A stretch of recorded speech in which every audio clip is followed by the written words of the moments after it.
Hello everybody, welcome back for another video. Hope you're all doing well and that you're all having an incredible day. There's a lot going on, and without further ado, let's jump right into it. Almost like clockwork, we had information yesterday about Binance giving 48 hours to US users on their platform, saying that they would no longer be able to use Binance.com.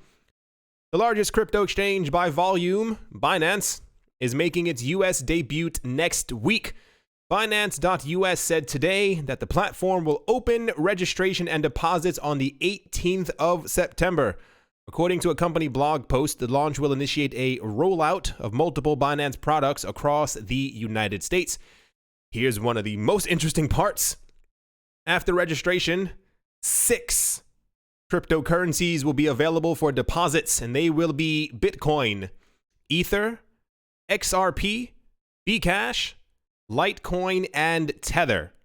You may notice that one important coin is missing. Trading will commence later at an undisclosed date. Based out of San Francisco, Binance.us was announced earlier this year. Residing officially in Malta, Binance has physical locations in Jersey, Singapore, Hong Kong, and Uganda. Binance banned US users earlier this summer following regulatory uncertainty. A partnership with BAM Trading Services was announced just prior to the US suspension. The new US exchange will not, I repeat, will not offer services in New York due to the BitLicense regulatory requirements. As of August, Binance has not yet applied for the license. Binance.us did not immediately respond to a request for comment. Working backwards, I know this hurts. I know we have a number of listeners who are in New York, and I'm pretty sure a lot of them are very upset at the moment. Whatever the exact extent of this BitLicense is, it has halted any type of real growth within the cryptocurrency industry within New York, and I assume even a larger part of the United States because of exactly what it is. Having to apply for a license to be able to do anything is completely insane. The fact that Binance has now announced that they will not be launching in New York because of the BitLicense, and as of August, just a couple of days ago, they have not applied for the license. And if you were paying attention to the other videos and the other topics that we were talking about before, we had information that companies who had applied for a BitLicense in 2016, 2017, some of them still do not have their BitLicense. So I would say, in the most honest way, don't hold your breath for people in New York who are waiting on Binance.us to open. I would suggest looking around for another cryptocurrency exchange. Obviously, I previously used Kraken in the past. I don't really use exchanges so much anymore. I rather just, me personally, I just buy things and kind of just wait, if you will. But Kraken is another large and trusted site. And then there's also, if you kind of want to lean on it, there also is Coinbase. The other topic to talk about is that we were talking about yesterday that Binance had announced that they were thinking of listing around 30 different tokens on their platform. However, this seemingly has been whittled down to at least 6, or rather officially 6, that they can have on their platform that are not or could not potentially be considered securities. Once again, Bitcoin, Ether, XRP, Bcash, Litecoin, and Tether. And the one that's missing, and a lot of people notice this, is Binance Coin. Binance Coin is not allowed to have their own coin on their own platform because it is probably within the eyes of US regulators seen as a security, or could potentially be a security, or maybe just enough research has not been done into Binance Coin by US regulators. The price of Binance Coin immediately after this news came out, I think, dipped down a bit. The idea is, or was, especially after having listened to a number of podcasts on the topic and the discussion, is that US users make up a huge portion of the cryptocurrency market. They may not be as dominant as parts of Asia or even parts of Europe. However, the United States still makes up a huge portion of it. And according to certain data, it appeared that US users were heavy users of Binance's coin, and therefore, if they would not have access to Binance's coin, therefore the price went down, I guess, speculation-wise, if you will, what have you. And this also leads us to the same exact question before that we were talking about, as far as Binance not offering, at least at the moment, the other 24 coins that they were talking about potentially having onto their platform, and also the other 50 plus coins that Binance currently has on the normal Binance platform that will not be available at all to US customers. So I guess the silver lining, if you kind of want to look at it this way, is that we have about a good 6 days left until Binance.us launches. So that is good. However, I assume this is going to be like a Coinbase style fashion thing. I'm pretty sure this is not how the people from Binance want it, but it's just kind of how things are at the moment as far as Coinbase having to launch. You know, they talk about launching a coin and then they end up doing one coin per month every 2 or 3 months. Anyway, here's the actual blog post right here. It says, prepare for launch. Binance.us user registration opens next Wednesday. Something to look forward to. I was gonna say something forward to look forward to. I guess it kind of makes sense if you kind of think about it that way. Anyway, let's move on. In another insane piece of news, and I say insane because the market doesn't react to these things. Anyway, payments giant Mastercard is to develop a blockchain-powered cross-border payments platform in partnership with enterprise-focused blockchain firm known as R3. In an announcement on Wednesday, Mastercard said the two firms have inked a deal to develop and pilot the payment solution. It will initially be aimed at connecting faster payment schemes and banks backed by Mastercard's clearing and settlement network. The platform will be built on Corda. For those of you out there, I'm pretty sure a couple people's ears have picked up. It'll be built on Corda, the commercial version of the platform, as opposed to the open source Corda network, R3 told CoinDesk. The partnership is planned to merge R3's expertise, at developing blockchain solutions with Mastercard's existing payment systems and network. Ultimately, the firm hopes the new platform will help tackle industry issues such as costly processing payments, liquidity, managing so on and so forth. The bread and butter of it, the interesting part is that we have seen before in the past, for those of you who do not know, that Mastercard has been working with, or rather, here's the actual press release, if you will. Mastercard has been working with a number of companies before in the past. For those of you who don't know, one of the main companies within the cryptocurrency space that they have openly announced that they were working with was Ripple. This is an article from 2017. It said Mastercard experiments with Ripple technology for cross-border B2B payments. This one says R3 reveals Corda payments app and integrates with R3. If you have connected all the dots, R3 uses XRP. XRP is from Ripple, and Ripple has in some ways been in contact with Mastercard for quite a bit of time. This one even says, if you want to go back even a bit further, it says Ripple and R3 team up with 12 banks to trial XRP for cross-border payments. We have seen before in the past, Mastercard and Ripple and R3 have all worked together. And I have not delved as deep as many other people might have. But according to the actual underlying factor of everything, if you kind of want to say it that way, and we spoke about this even a bit before, the idea is that XRP will be used on these platforms, and it will be used as like a back-end service so that customers and users, whatever, won't actually even know that they're actually using XRP when all of this goes on. So I guess the speculation, and I say that with the strongest tone and air quotes completely possible, is that in some way that Mastercard is therefore, in essence, kind of, I don't even want to say working with Ripple. They're all kind of working together as well. And even if you want to put it into more of another context, Mastercard and Visa are also partners of the Calibra Association.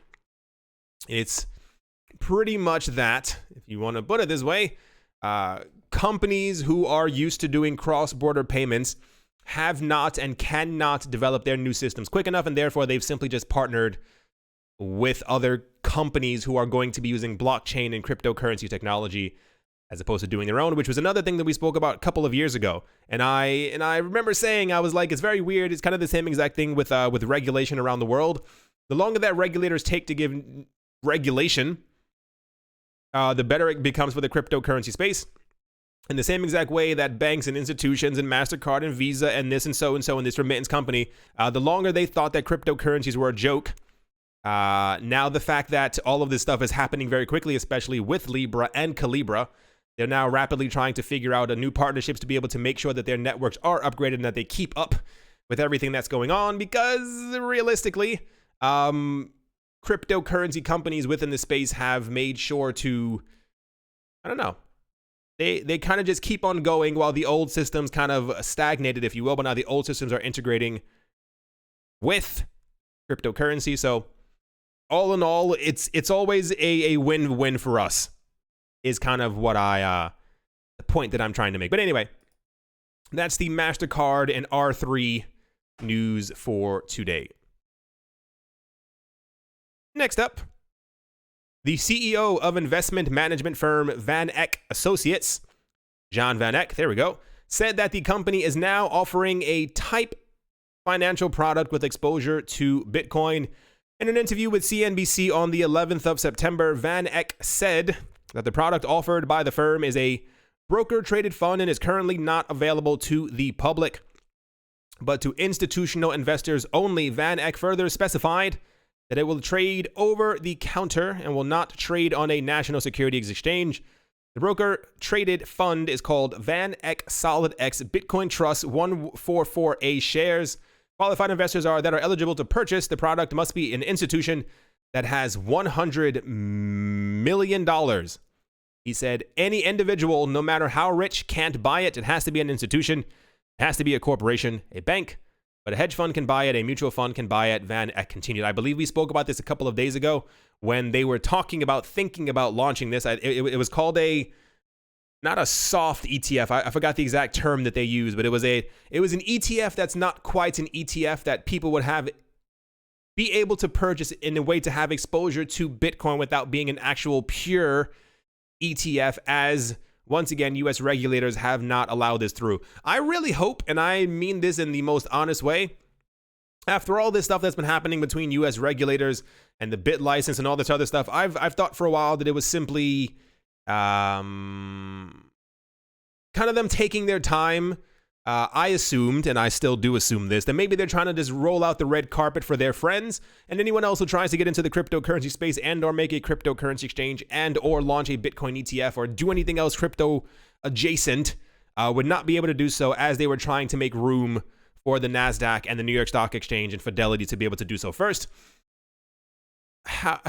If you get what I'm saying, I feel like the constant no from U.S. regulators has to be for something big. It has to be for them trying to make sure that the big wigs get into it first before anyone else can.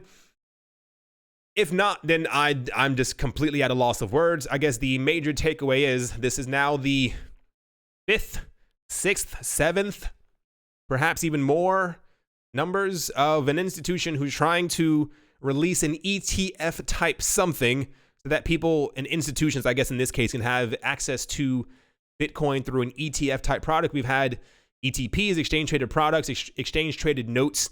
We've had them all. And this one is now being, I'm pretty sure it's called like a light or soft Bitcoin ETF. Anyway, we'll see exactly how this ends up doing. Most things before in the past have not done as well as people thought they were going to be because they were not pure ETFs. We'll see what ends up happening. Is this, yep, here's the actual, if it's going to load, CNBC thing right here. It says an exclusive Bitcoin-based ETF just hit the market. Let's see if it works.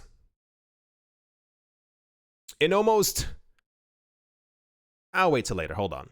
Switzerland's financial watchdog says it is open to international cooperation and oversight of the way in which it regulates Facebook's planned cryptocurrency network. In a September 12th interview with Neue Zürcher Zeitung, Financial Market Supervisory Authority FINMA Director Mark Branson said it was illusory. Said why can't I always find it funny whenever I read a new word and I just really can't get it in my brain. Just tells me to read it, but it just simply won't. Said it was illusionary to believe that a single country could regulate a project of Libra scope on its own. Branson argued that Switzerland's ambitions to evolve into a major financial center would necessarily entail reputational risks and thus draw international attention. He said, "Shy of these risks, you have less attention but end up in insignificance. The country has a robust regulatory and supervisory framework that can address the needs of major financial players, and equally, therefore, those of ambitious new fintech projects," he said. Branson noted that FINMA does not need foreign pressure to recognize the major challenges that a project of Libra scale poses for regulators. It was crystal clear from the start that this project could have huge dimensions and implications, just as the supervisor of large Swiss banks such as UBS or Credit Suisse does not take place in complete isolation, he added. So a project of Libra's global significance can only be tackled through international coordination and consultation. This is fascinating to me because we heard earlier today that the head of France's financial something, I can't remember this person's exact title, said that they were going to not allow Facebook to launch Libra within Europe. I'm not exactly sure, once again, how this one person is going to have dominance over an entire continent. But it's fascinating that, and please pay attention to exactly what this is. It's fascinating that Switzerland, or someone within Switzerland, has come out saying that they are open to cooperation, or that they don't, not that they don't see Libra as a risk. It's more like we don't mind it as long as they are regulated and that there is oversight. And I mentioned before, I said it's kind of odd that all the information that we had before about Libra from countries was that they were afraid of it, they were scared of it, they wanted it to go away. Why is this happening? It has to disappear. You also realize that the US is also completely hush on the Libra thing now, after like a huge firestorm of attention the last couple of weeks, all completely quiet. And now we have a regulator within Switzerland, where Calibra also is, now seemingly coming out not in support of it, but saying that it just has to be regulated and it'll be totally fine. There's money flowing behind the scenes that we couldn't even begin to fathom, to think about. I assume by the end of this year, we will see regulators probably very comfortable with Libra. I don't think they will say so openly, but I think we're going to continue getting news like this where if they're regulated, then it's fine, which pretty much means they're going to be regulated because we've already spoken to them, and therefore it's okay for them to launch. I still wonder what impact this is going to have. This is not the first time. This is about the 38 bajillionth time that we've had a country discuss Facebook's coin as especially the one that we had earlier, as a threat to a country's economic sovereignty, which leads me to believe that once again, this is not only going to launch, but we're going to see the collapse of a number of countries. And I don't mean the collapse of France or anything like that, but I mean like countries that already don't have a good economy, they're going to crumble. And I wonder what the answer to all of this is. I always rather, if the future is the way that I see that it's going to be, I will wonder for a very long time why they let this happen. Was money the only factor? Was the collapse of other governments something they wanted? Did they plan? It's a very big thing to unfold, but I think it's very telling when the people, or rather the people within the country where Libra is going to be launched, are suddenly semi-okay with it. Leads me to believe that this is once again still going to launch. And here's the actual news article right here. To kind of finish things off in a very, very big way, the European Central Bank delved deep into its toolbox on Thursday, cutting its deposit rate further into negative territory, launching a new round of monthly bond purchases and taking other steps to fight a flagging Eurozone economy. The European Central Bank, as expected, delivered a 10 basis point cut to the deposit rate that banks pay to park excess reserves with it. The move pushed the rate into minus 0.5%. We now have a negative interest rate. Economists have been less certain whether the European Central Bank would also move to relaunch its quantitative easing program at its September meeting. The policymakers did so. The European Central Bank said it would begin buying 20 billion with a B euros a month worth of securities beginning on the 1st of November. Moreover, economists were describing the European Central Bank's asset buying plan as open-ended.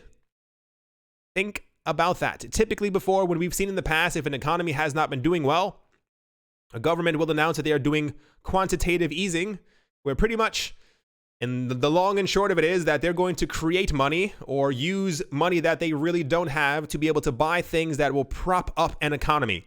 It usually has a closed window. We will do this for 3 months in an effort to bring the economy back up. This event is going to be open-ended, with policymakers pledging to continue purchases as long as necessary to reinforce the accommodative impact of its policy rates and to end shortly before the European Central Bank begins to raise key interest rates. This tweet says it all. It says, open-ended quantitative easing. Let that sink in. Much more important than the monthly pace of asset purchases, even better than we hoped. The European Central Bank took other steps as well. It extended its so-called forward guidance on rates, saying they would remain at present or lower levels until the inflation outlook robustly coverages what the bank's target inflation rate of near but just below 2%.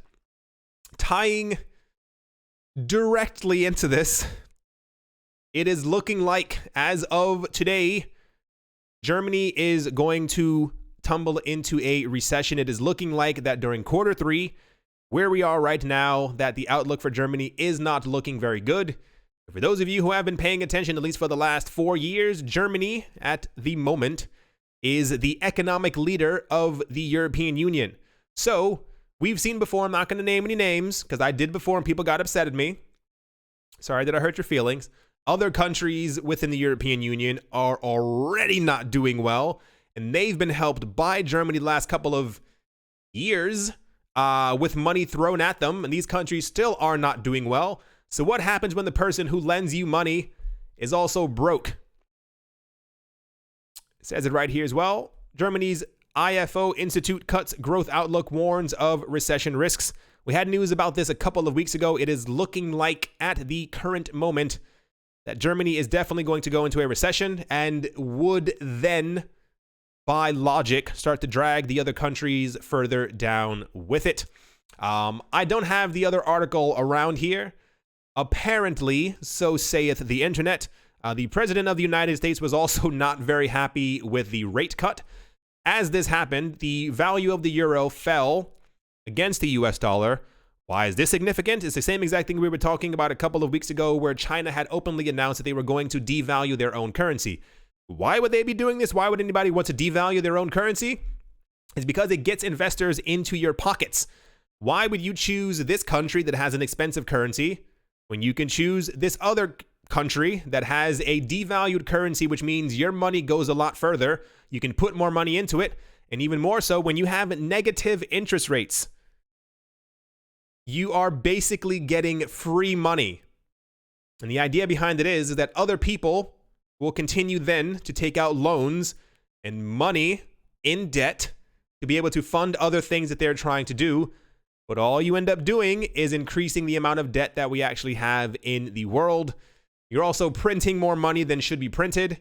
And the fact that they have openly, thank goodness, announced that they are going to be doing an open-ended easing and purchase starting on the 1st of November. You know how insane this is, that they have openly announced that because they see that the market is not doing well, that they're going to try and buy up as much as they can per month, $20 billion euros worth, which is even more than the US dollar, in an effort to keep the economy afloat. Things are not looking well.